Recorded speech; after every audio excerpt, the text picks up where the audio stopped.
Comment के को लाग्यो भने त हजुरहरूले थाहा पाइसक्नुभयो होला। हेलो एभ्रिवान, वेलकम छ मेरो मिनी ब्लगमा। म चाहिँ अलि समयपछि आएको हो क्या, त्यस्तै भएर होइन। मैले चाहिँ चटपटे बनाऊँ भनेर क्या खाजाको लागि मैले सामानहरू सब रेडी गरिसकेँ होइन। चाउचाउ भुजामा चाहिँ यो ज्ञान भुजा एकदम राम्रो हुन्छ क्या, आफ्नो इच्छा हो होइन। मलाई चाहिँ यो भुजा मनपर्छ। मैले चाहिँ सामानहरू काटकुट पारिसकेर गएको त सरर निचारेर टक्क पारिसकेँ होइन। अनि चाउचाउ हालेँ, आफ्नो रेसिपी हुन्छ होइन। त्यही पनि यो चाहिँ मेरो आफ्नो खतरावाला रेसिपी हो क्या, मलाई मनपर्नेवाला रेसिपी हो। अनि भुजा कति खाइन्छ हेरौँ, यो चाहिँ 2 जना जतिलाई बनाएको हो क्या खास। अनि स्वाद अनुसारको नुन, खुर्सानी, जिरा, धनियाँको धुलो, अनि त्यसपछि लप्सीको धुलो, अनि मेरो खतरा एउटा एक्स्ट्रा मसला छ क्या, यो करेन्टको मसला जस्तै खतरा फ्लेभर आउँछ क्या। यो बिना त चटपटे हुँदैन। कोलाई चटपटे मनपर्छ प्लिज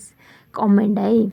प्रायः सबैलाई मनपर्छ होला है चटपटे, त नखाने भने कमै नै हुन्छ। छिटो पनि हो नि त खाजाको लागि। तर मलाई चाहिँ होइन, घरमा बनाएर खाने बानीलाई बाहिर खाएको त चित्तै बुझ्दैन क्या। अनि चाखेँ, टक्क लाएर खतरा मिठो भएछ क्या, त्यो मसलाले गर्दाखेरि होला होइन, मिठो भएछ। अनि खाएँ, गम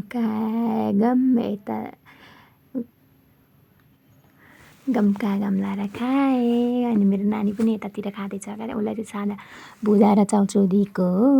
हजुरहरूलाई भिडियो कस्तो लाग्छ प्लिज कमेन्ट, लाइक, फलो गरिदिनु होला है त।